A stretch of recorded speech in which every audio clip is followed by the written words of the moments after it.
Hari Raya Idul Adha 1441 Hijriah Mushola Sabilillah bersama keluarga besar Persatuan Keluarga Daerah Pariaman akan melaksanakan pemotongan hewan kurban 8 ekor sapi.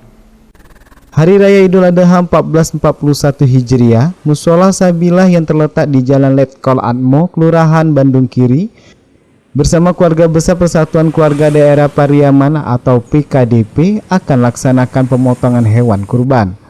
Tahun ini ada 8 ekor sapi. Penyediaan hewan kurbannya menggunakan sistem arisan, keluarga dan menerima bantuan.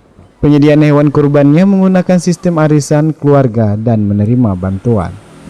Marbot Mushola, pengurus seksi dakwah Mushola Sabilillah PKDP, Sobri menyampaikan, rasa syukur untuk hewan kurban berjumlah 8 ekor sapi dan secara persiapan sudah 90% menjelang penyembelihan.